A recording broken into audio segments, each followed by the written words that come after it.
आशु कहते हैं प्राणों को। भगवान ने कहा आशुर। आशुर कौन? जो अपने प्राणों को पोषने के लिए कुछ भी ना हिचके। देखो कैसी मलिन बुद्धि हो जाती है। भला दूसरे शरीर के मांस को खाए, कैसी घृणित बुद्धि।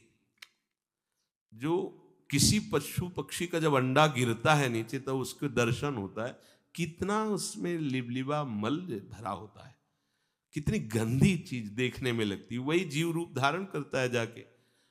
आप उसको खा के क्या हो? आप बोले अंडा तो कोई दोष नहीं, तुम्हारी बुद्धि भ्रष्ट हो गई। आशुर आशुर। आप केवल अपने प्राणों के पोषण।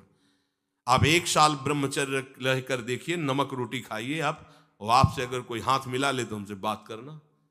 1 साल केवल आप ब्रह्मचर्य रहिए, व्यायाम संयम से रहिए, और आपसे कोई हाथ मिला ले तो बताओ। चाहे देवढ़ा को आप उठा के पटक देंगे, क्योंकि ब्रह्मचर्य का बल है। ये अंडा मांस मुर्गा, बेचारे सीधे साधे जीव, उनको पकड़ा और खा रहे हो। किस लिए? बोले अपने प्राणों का पोषण। ये बुद्धि भ्रष्ट हो गई, मलिन हो गई है। सबसे प्रार्थना है, यदि आप ऐसा करते हैं तो आप देख लेना कि आपका परिणाम कैसा भयंकर होगा। यमदूत उसी के शरीर को बड़ी बड़ी गर्म सरसियों से शमशियों से ऐसे नोच करके और उसी को खवाते हैं। जो दूसरों का मांस खाता है उसको, जो दूसरों का रक्त पीता है,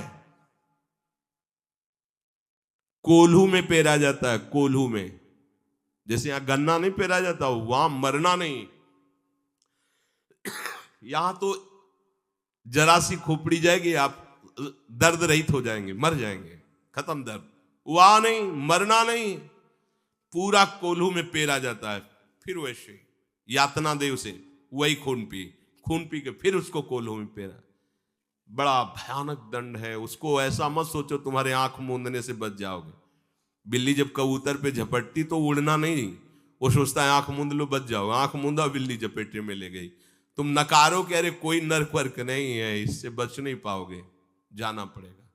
छोड़ दो दूसरों के जीवों के शरीर का मांस खाना, अंडा खाना, ये सब छोड़ दो। भगवान बड़े कृपालु हैं, माफ कर देंगे।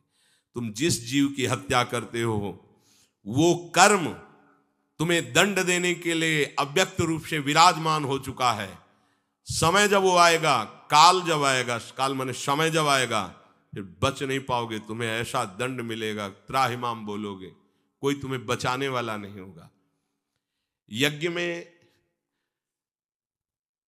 जो कभी पवित्र मंत्रों के द्वारा, कुछ ऐसे पहले पुराणों में पीछे नारद जी ने प्रचेताओं को कहा, देखो आकाश में जिन जीवों को, वो सब खड़े तेरा इंतजार, तू समझता है तेरा मंगल हो जाएगा, वो सब खड़े, समय आने दो, तुम्हारे को भयंकर कष्ट देंगे, भगवान फिर बचा लो। वह एकमात्र उपाय, सब बंद करो और हरि शरण, हरि की शरण में जाओ, वो सब क्षमा कर देंगे। एक उपाय, हरि शरण में हो जाओ। कितना पापाचरण लोग कर रहे, कितना छोटा सा जीवन, इतना बोझा ला दोगे तुम। 84 लाख योनियों में भोगते भोगते तुम कष्ट से कभी नहीं बच पाओगे। ये अभी समझ में नहीं आती ये बातें। ऐसे लगता है तुम साधु महात्मा प्रवचन करते ही रहते। डरो, जब दंड मिलता है तो अंदर से निकलता है, पाप कर्म कोई कभी ना करे। पाप कर्म तुम्हें ऐसी जगह फंसा देगा, कोई शायद धरा है रुपया, खड़े हैं सैकड़ों लोग, लेकिन तुम्हें जो भोग भोगना, भोगो, अकेले भोगो। बस हाय हाय सब कर रहे हैं, कोई पाप कर्म किसी को नहीं बख्शता, चाहे महात्मा हो चाहे दुरात्मा हो। हाँ, अंतर ये होता है कि दुरात्मा को आश्रय नहीं होता, महात्मा को आश्रय होता है भगवान का, तो उनके सहारे से भोग लेता है। नहीं सोचो, परमहंस स्थिति को प्राप्त श्री रामकृष्ण जी को गले में कैंसर, न खा सकते हो न बोल सकते, उसमें सत्संग करते थे। डॉक्टरों ने मना किया है, महाराज जी आप बोलिए मत। नहीं, डॉक्टर क्या जाने, बोलने के लिए ही तो हमें भगवान ने ज्ञान दिया है, जिससे सबका मंगल हो। ये अपनी तरफ बना रहेगा रोग, ये भगवद आश्रय से होता है। बिना पाप कर्म के कोई भी दुखी नहीं हो सकता, ये बात आप लिख लीजिए।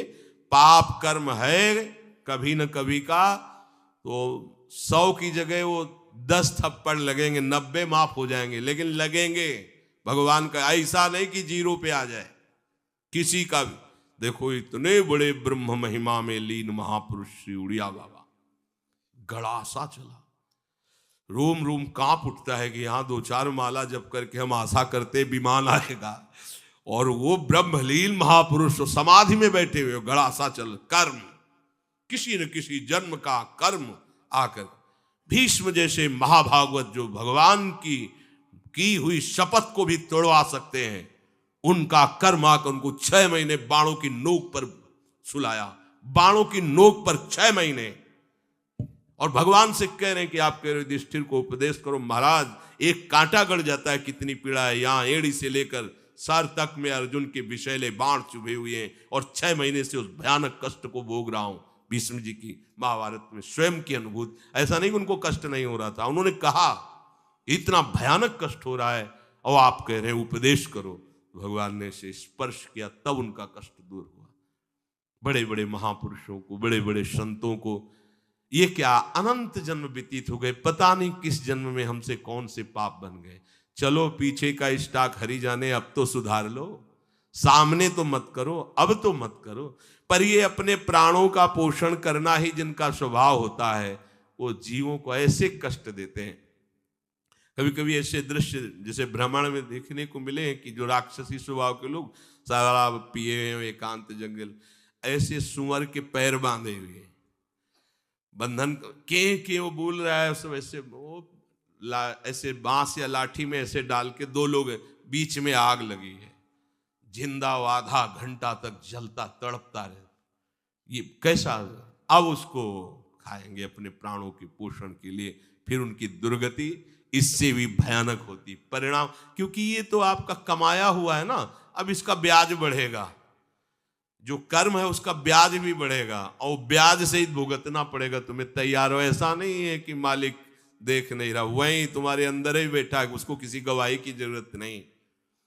जो प्राणों का पोषण करने में लग गए, केवल इतनी बात कि हमें सुख मिले, वो ये नहीं देखते कि हमसे पाप कर्म हो रहा है।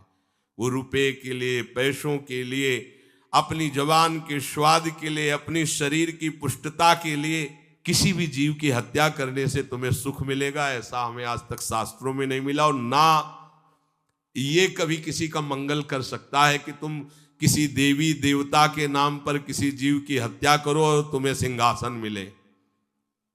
भगवान के वचन अवश्य में भोक्तव्यम कृतम कर्म शुभाशुभम। पहले नरबलि भी दी जाती थी किसी देवी देवता को प्रसन्न। चतुर्भुजदास जी जब भ्रमण करते थे तो ये देखा कि एक आदमी बहुत चीख चीख कर चिल्ला रहा है और कई लोग खुद सब बैंड बाजे बज रहे, घंटा नगाड़ा बज रहे। तो उन्होंने पूछा भाई ये क्या है, एक आदमी रो रहा है और सब आदमी आनंद मना रहे। बोले इसकी देवी में बलि दी जाएगी। वैष्णव अपने भाव से वहां जाके कोई भी नहीं, बिल्कुल इसे, और देवी जी से कहा तू मां है, तू अपने बच्चों की बलि स्वीकार करती, तुझे दर्द नहीं होता? तेरे सामने गर्दन झुकाकर काटा जाता है, हटा करके उनको अपने मुरली मनोहर ठाकुर जी को विराजमान किया। और देवी जी से कहा पूरे राज्य पूरे नगर में तुम ही बोलो जा करके कि आज के बाद यहां किसी भी जीव की बलि नहीं चढ़ेगी, नहीं तो हम तुम्हें क्षमा नहीं करेंगे। तो देवी, ये समझो हरि भक्तों का बल। देवी जी गई, राजा को उठा के पटक दिया, उसकी छाती पे बैठ गए, बोले हुकुम कर पूरे नगर में, हम जल रही जब से चतुर्भुजदास जी मंदिर में आए, अगर एक भी जीव की बलि दी जाएगी तो मैं पूरे परिवार का नाश कर दूंगी तेरे। उसी दिन से वहां की बलि प्रथा बंद हुई। कहा ठीक है हम अपने ठाकुर को, वो तो भ्रमण ही कर रहे थे, अब बैठ सिंहासन पर सात्विक सेवा ले, अगर तुझे बलि चाहिए तो मां है, नारियल फल की बलि ले, ऐसे ले। ये जीवों की हत्या क्या? भगवत शरणागति हृदय में स्वीकार करो और संयम से रहो। तुम्हारे रोग निवृत्ति के लिए तुम्हारा ब्रह्मचर्य बहुत बड़ी औषधि है। मान लीजिए कोई भी रोग तुम्हें परास्त नहीं कर सकता, बड़े से बड़ा भयंकर रोग भी परास्त नहीं कर सकता अगर आप ब्रह्मचारी हैं। किसी भी घी दूध में उतनी ताकत नहीं, किसी भी बलिष्ठ पदार्थ में, किसी भी स्वर्ण भस्म चांदी भस्म में ताकत नहीं जो ब्रह्मचर्य में है। आप केवल अगर ताकतवर बनना चाहते हो तो अध्यात्म बल से भी संयुक्त कर देगा आपको ब्रह्मचर्य। ये सावधानी, संयम से रहो। जवान के स्वाद के लिए किसी जीव की हत्या मत करो, नहीं तो बहुत जन्म व्यतीत हो जाएंगे, आपको निकलने का अवसर नहीं मिलेगा। श्री भगवान कहते हैं ये ऐसे मूढ़ मनुष्य कभी मेरी शरण में नहीं हो सकते। जो पे दुष्ट हृदय सोई होई, मोरे सन्मुखाव की सोई। पापवंत कर सहज स्वभाव, भजन मूर्ति ही भाव न काओ। एक चींटी को भी दुख ना पहुंचे ऐसे चलो। तुम्हारा ऐसा बर्ताव हो, किसी जीव को सृष्टि में दुख ना पहुंचे, देख लेना भगवान गले लगा लेंगे आके। हमारी बात मान लो, कुछ नहीं होता। ये सब गंदी बातें करने से कुछ नहीं होता, केवल मन का विलास है। ये सब गंदे आचरण छोड़ो, अच्छे बनो, पवित्र आचरण करो, नाम जप करो, सात्विक भोजन करो। बहुत बल होता है सात्विक बल। देखो सबसे बड़ा बल होता है संकल्प बल। तुम्हें अंदर की बात बताते हैं। यदि तुम शरीर से बहुत बलवान हो और भोगी हो तो तुम्हारा संकल्प बल नहीं होगा। और संतों को देखा गया है कि ऐसे हैं, लेकिन संकल्प बल इतना बड़ा है कि देवता भी घबराते हैं उनके सामने। ये अध्यात्म बल, संकल्प बल, ये बहुत बड़ा बल है। और फिर भगवान का बल तो इससे भी बड़ा बल है। अरे ऐसे निकृष्ट बल को तुम बल अपना मानते हो। पाप के द्वारा किए हुए कर्म से तुम निर्बल बनोगे, बलवान नहीं बनोगे। सत्कर्म करोगे, भजन करोगे तो देखो बल का मतलब होता है काम क्रोध पर विजय प्राप्त करना। भला कोई गंदा भोजन करने वाला काम क्रोध पर विजय प्राप्त कर सकता है? नहीं। चलो और माने ना माने, लेकिन आप सब सत्संगी हो। आपको जहां तक आपकी पहुंच हो, आपके परिवार तक, रिश्ते नातेदारों तक हाथ जोड़कर पैर छूकर उनसे प्रार्थना करो कि आप मांस मत खाओ, आप शराब मत पियो, आप गंदे आचरण मत करो। ना माने तो उनकी बात से, पर आप तो प्रार्थना करो कि आपका परिकर, आपका घर परिवार, आपके रिश्ते नातेदार जो ऐसे गंदे आचरणों से बचें, राधा राधा जपें। भगवान ऋषभदेव जी कहते वही पिता पिता है, वही गुरु गुरु है, वही पति पति है, वही रिश्ते रिश्तेदार है, वही भ्राता भ्राता है, जो अपने सगे संबंधियों को भगवान नाम जपना सिखा दे, भगवत प्राप्ति का मार्ग बता दे, असद आचरणों से छुटा दे। सच्चा रिश्तेदार वही है, सच्चा हितैषी वही। जिनका विवेक ढक दिया है माया ने, उनको क्या दिखाई देता है? स्त्री पुरुष। समझो, माया ने जिनका विवेक ढक दिया उनको क्या दिखाई देता है? उनकी एक एक वृत्ति में पदार्थ भासता है, वस्तु, व्यक्ति, स्थान, बुरा, अच्छा, लाभदायक, हानिकारक, अनुकूल, प्रतिकूल, ये दिखाई देता है। और जिसकी बुद्धि माया से हट गई है उसको क्या दिखाई देता है? सब भगवान ही है। सीधी बात है। ये है प्रकाश। जैसे हम रस्सी को सांप समझ रहे थे, जब प्रकाश हुआ तो देखा सांप तो है ही नहीं, केवल रस्सी ही रस्सी। ऐसे यहाँ कोई बुरा भला है ही नहीं, केवल प्रभु ही प्रभु है। कोई भी महात्मा जब उस स्थिति को पहुंचता है तो उसे यही दिखाई देता है, जड़ चेतन जग जीव जत सकल राम मैं जानी, बंदों सबके पद कमल सदा जोरि जुग पान।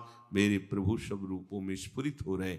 इसके सिवा जब तक आपको कोई वस्तु, व्यक्ति, स्थान, पदार्थ दिखाई दे रहा है, तब तक अभी शरणागति का रंग नहीं चढ़ा।